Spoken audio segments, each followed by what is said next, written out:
Hi, my name is Mark, and today I'd like to tell you more about Chronicles of Drunagor Age of Darkness, game published by Creative Games Studio, and thanks publisher for sending the game for review. This is a dungeon crawler game, fantasy game for 1 to 5 players, where you play as brave heroes trying to save the world from evil, from darkness. You will fight against different enemies, you will travel around the map, discover different terrains and dungeons. There is a big campaign that you will discover with different scenarios. You can also play one-shot adventures. You can play solo with just one hero, so you don't have to play as a whole party of heroes. In a second I will show you how the game plays, and then we will come back here and I will tell you my opinion on this game. This is Chronicles of Drunagor. During the first scenario, this is not the beginning of the game because I wanted to show you more rooms and more tiles. Normally, when you start the first scenario, you only get this first, you can say, room, and then when you reveal the first door, you will see what's behind it. Sorry if this is any spoiler for you, but I think the first scenario is not really a spoiler, because in the box of the game you get this how to play guide, and it guides you basically through the first scenario. So you have your dungeon, you have the miniatures that you will use to move around the tiles, around different areas. Of course, you will have the enemies that you will have to fight. I will tell you more about the dungeon a little later. Apart from the dungeon, you get this board to track the life points of your enemies. This is an add-on, the dual layered enemy board. Normally in the game box you get a smaller one and not dual layered. Here, of course, you will track the health and conditions of different enemies. They have different bases, and each row corresponds to a different base, so it's easy for you to track your enemies. On the top here is the initiative track, where you will place cards of your heroes or hero. If you play solo, you can play with just one character. The game scales properly, and then you will place the card of your enemies. Normally you will place them above or below the initiative track, because I don't have that much space on the table here. For this video I place it on the initiative track, but basically this track tells you who acts in which order during each round. And here, of course, we have the hero board. Let me show you that up close. There are 5 different heroes in the base game, and of course you have to choose one. As I said, when you play solo, you can use only one hero. Here you have a background, a description, who is this character, and here is the main side of your player board. Here you have different actions that you can take as your character. They are divided into a few different areas. Here is melee attack, range attack, here is agility, here are agility abilities, and here are abilities connected with wisdom. And you will be able to use those abilities during each scenario to perform different actions, fight with enemies, poison them, because this character is an assassin. You can get shield, you can retaliate, you can perform different things. Here are some additional focus skills that you can trigger if you get enough focus points. Here you will place your cubes, because each character gets cubes at the start of the game, and you will use those cubes to trigger different abilities. As you have seen, different abilities, they have different color here, and if in your turn you want to use one of the abilities, you will use one of available cubes, place it like this, and then you can use this ability. Of course, to use the yellow ability, you have to use yellow cube. To use green ability, you have to use a green cube. Here you have space for your weapons that you will find during the game or that you start with, like this blooded sword and this leather armor. These are 2 basic items that you start the game with.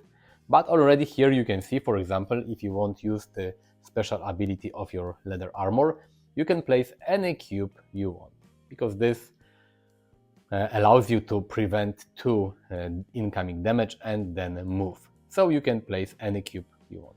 Of course, you have to remember that you have a limited number of cubes. If you are out of cubes, or your cubes are placed somewhere on your abilities, you can retrieve them, but as a penalty you will get this cursed cube. And this cube will cover one of the abilities of your choice, and you will be not able to use this ability anymore.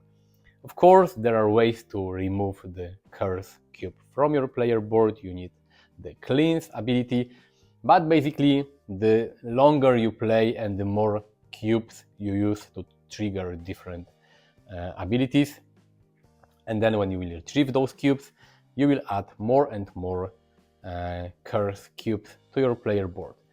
If you get 5 cubes on your player board, 5 curse cubes, then you will lose the scenario. So you have to be careful, and you have to properly manage all your cubes, how to retrieve them, you have to cleanse them. Then apart from your hero, there is this dungeon role.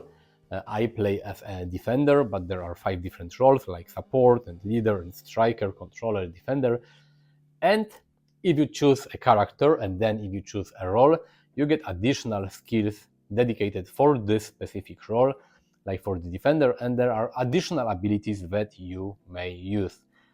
So each dungeon role has got different abilities. So by combining your character with different character, but each character has got a specific class, if you combine it with the dungeon role, you can mix the characters and you have quite nice replayability. Of course, those starting skills and starting dungeon role skills are not everything, because during the game you'll be able to unlock additional skills. They are double-sided. Then there are your hero class skills, and they look like a tree, so you have to start from here and then advance here. There are a lot of ways to improve your character, but this is what you see here is just the starting character. And as I said, you use all those cubes. Those cubes are specific for your character because each hero has got different starting cubes. So you start with those cubes. You will gain more during the game by leveling up after scenarios, but be careful to not get too many curse cubes, and be careful to not get too many trauma cubes, because if you lose all your health, you will get this trauma cube. You will place it on your character board. If you would get a second trauma cube, you lose the scenario. So you can lose a scenario from getting too many trauma cubes and curse cubes. If you look at your maybe here weapon, your weapon tells you what is the hit value that you need to achieve in order to hit your enemy. You will roll this d20 die. If you roll this number or higher, then you successfully hit your enemy, and you will imply your weapon damage. Of course, this hit value and this damage value can be modified by using different skills. The fun thing with this game is that, of course, this blooded weapon is a melee weapon, so it's not a ranged weapon. But, for example, there are some skills, like this one, Join the Fray. It says self-shield 2, so you get 2 shield, and then you can move 2, and then you can attack plus 0 hit. That means you can attack without any hit modifier. And here you have a place for yellow or for a red cube. So you can use yellow or red cube to use this ability. If you use a yellow cubes are melee cubes, so it means that you will attack your enemy with the sword, and you have to be adjacent to your enemy. But if you use the red cube to trigger this ability, it means it is a range attack. So you can think of your assassin that he's got some hidden blades or I don't know, daggers that he will throw at enemy. So your weapon type is important in some abilities, but basically how you attack your enemy depends on the cubes you use. So this is a cool mechanic, maybe not always makes sense thematically, because you can use a blooded sword to attack from range, but maybe you throw your sword at your enemy and this way you hit it. If you look at the enemies, they have sometimes some immunities. It shows here if they have range or melee attack, the number of spaces they can move on the board, how much damage they will deal, and how much life points they have, and some additional abilities like multi-shot 2. It means the skeleton archer tries to hit 2 different characters, and poison 1. If the archer inflicts any damage to you, you will get poisoned. And of course, in this game, there is this big box of different statuses like burn and poison and bleed that sometimes you can get from enemy, but also that you can inflict on your enemies by using different weapons. In the game, each turn, when it's your turn on the initiative track, you can basically move. You can move by 3 spaces here. You can move to an adjacent square on the dungeon map, up, down, left, right, but also diagonally. And then you can use up to 2 action cubes of your choice. So you have a free move, and then you can use up to 2 cubes. Of course, you don't have to move, and of course, you don't have to use all your cubes, but this is your limit: 1 move and 2 cubes. There are some actions that you can do without spending action cubes, like you can open chests, and you can open doors, and you can change your equipment, for example, but the most important actions from your player board, they need an action cube to be triggered. You will have different terrain, and different terrain affects your mobility, and for example, water requires additional move point when you get into water, or for example, there are some, maybe a lava where you will get burn status. So different terrain makes an impact on your movement, but you may have also noticed that the dungeons, for example, I will take the miniatures here, they have different level. Okay, let me show you. Let me take everything from this. So there are different levels of those dungeons. Some elements are higher and some elements are lower. Some elements, some terrain is either on a flat area. So it also makes sense, and it's important if you attack, because if you attack someone from the top, you get a bonus, but if you want to attack an enemy that is, for example, above you, then you get a disadvantage to your hit value. So this is a cool thing, that this terrain has got some higher spaces and lower spaces, so you have to climb, and you have to be careful not to fall down, because you can then get some damage. This is really cool. One additional thing here is also this darkness. Darkness is something that usually in a scenario like floods the board, and each round you will add more and more darkness tiles. You get this huge here plastic box with different darkness tiles, and when the game tells you, in the first scenario, darkness doesn't spawn automatically, but normally during normal scenarios, at the end of each round, you will draw 1 or 2 darkness runes, and those runes are in this bag. If you draw a rune, it will tell you what darkness tile you have to add to your board.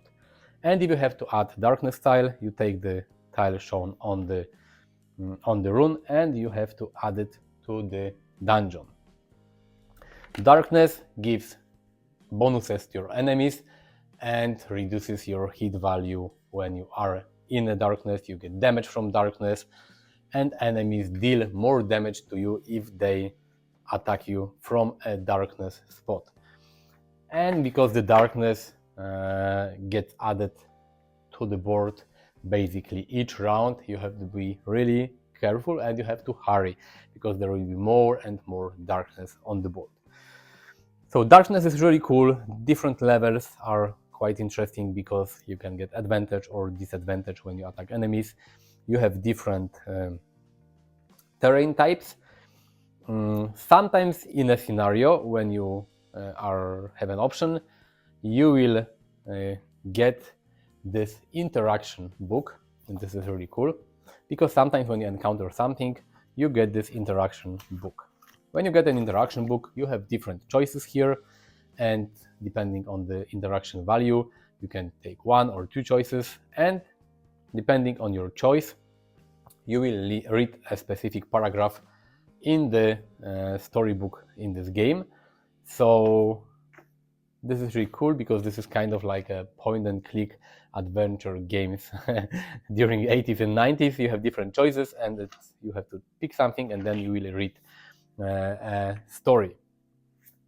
This is the adventure book here, and apart from telling you the story of each chapter, the starting setup of the dungeon, the campaign book also gives you some text and some choices, and here are different paragraphs that you have to read depending on your choices from the interaction book. So this is really cool because apart from being a dungeon crawler, this is also in a small way, like a choose your own adventure game where you have different choices and you will get some bonuses and stuff like this, the adventure interactions. Different scenarios. The campaign has got, if I'm not mistaken, 17 scenarios, 18 scenarios. Okay, so we have a lot of scenarios in the game, and you can see it's quite thick. So apart from the dungeon crawler part, you get this adventure book, you have this interaction booklet, there will be different chests, there will be different bonuses. When you look, when you search through a chest, then you will get different equipment that you can gather. So this is really, really cool. As I said earlier, if you play solo, you use just one character. You can play with more, of course, but the game scales properly to your number of heroes. If you look at the adventure book, for example, and for the first scenario, this diagram here shows you how many enemies you have to place on the board depending on the number of players. So you start with 1 skeleton archer, but if you play with 2 players, you add 1 additional monster. Here, with 3 players, you add additional archer, and so on and so on. So the more heroes in the game, the more enemies you will place on the board. One more thing I have not showed you is that sometimes in the game you will find those cool cards, and they are like doors. So when you start the first scenario, for example, the only thing you can see on the table is this tray with this 1 terrain board. If you manage to go here and if you open the door, then you will take this door card, you will open it, and it will tell you, it will give you some story, and it will show you what additional rooms you have to add to your dungeon, what type of enemies you have to place, some additional rules, and so on. So this is really cool because you don't see the whole dungeon from the start of the game. You have to open a door in order to see what's behind the door. So this is interesting because in a lot of dungeon crawlers, you can see the layout of the whole dungeon from the very beginning, and here, without using any app or anything, the dungeon will be created during the game. It also shows you, for example, the table space required for this specific scenario. This is really cool. So when you place the initial tray, you have an idea how big the dungeon will become during a scenario, so you can leave enough space on your table.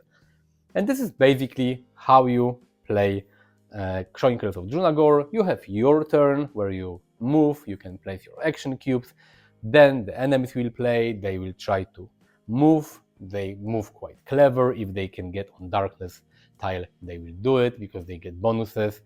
If they have a range attack, they will move away from you, and they will try to attack and perform their action. Then usually at the end of the round you will add more darkness runes to the board, and it goes back to you and you will play again. The initiative order is important because we play as defender, so we start first.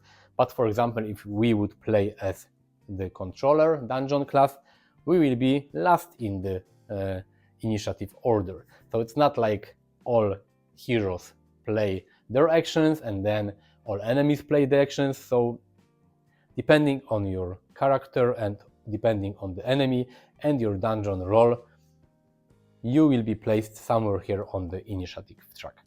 But this is how you play Chronicles of Drunagor. Let me tell you what I think about this game.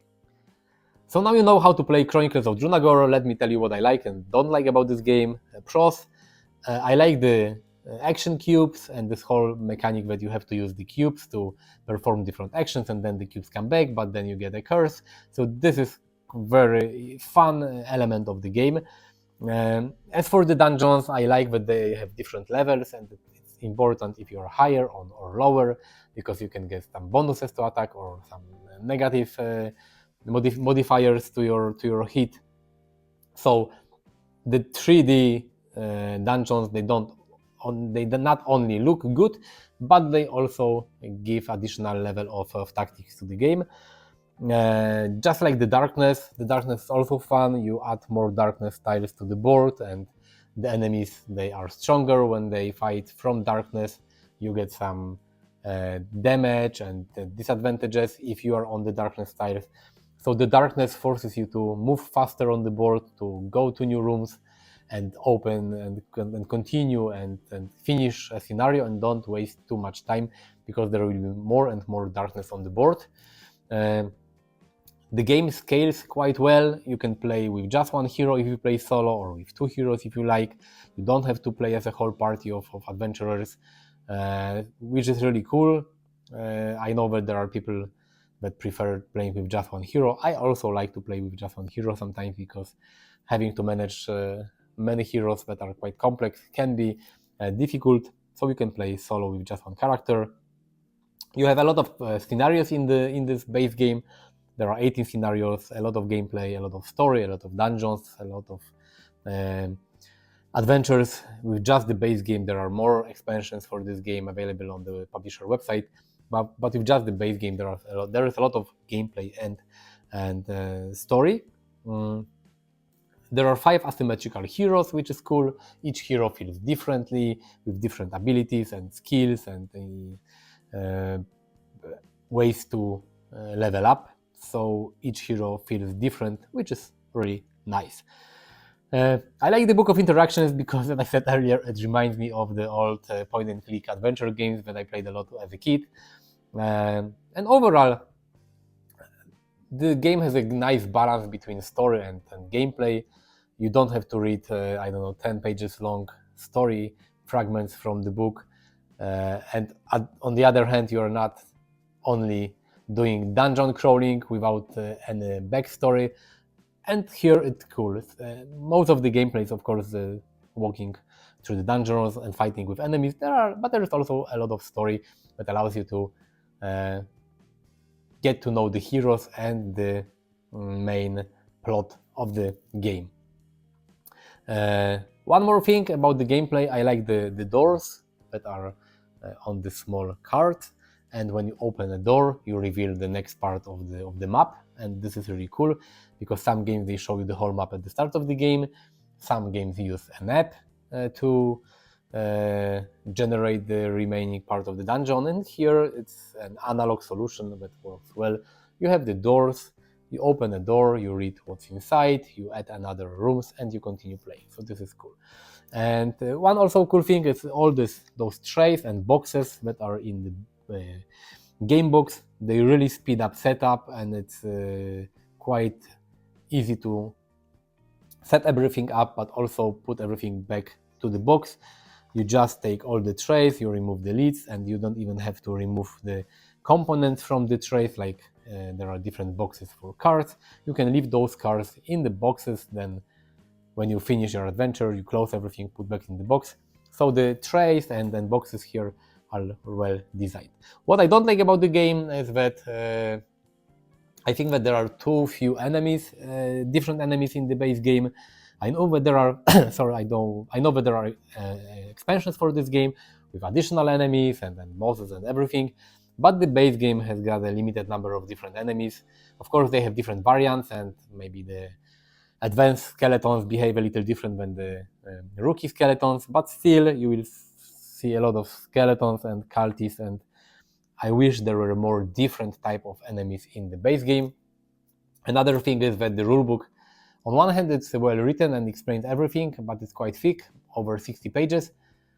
But after reading the rulebooks twice or even 3 times, I don't remember exactly, I still have a feeling that I'm forgetting about something, and if I want to find something, it's not easy to find the information I'm looking for in the rulebook. So I don't know.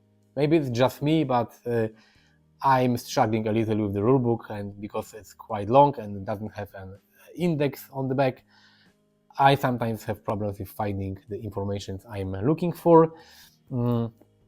After I got this game, sorting everything was a chore and was quite complicated because all the components were not really well explained and mentioned in the rulebook, and I had to go to the publisher website, and they added a special like PDF where it tells you how to sort all the components when the game is new and when you got it. And it turns out that there are too many tokens in the base game and you don't need all of them, but you couldn't know that without downloading the PDF. So sorting everything was kind of annoying.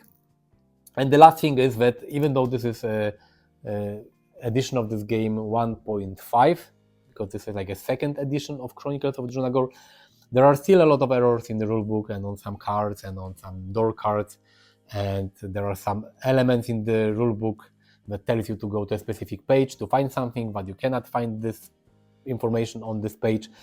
And on the publisher website there is a 14 pages long errata to this game. So I don't know, with version 1.5 they fixed some errors, but they added more errors. This is kind of annoying because the purpose for making a second edition of the game is to fix all the typos and some errors and errata and not add more errors.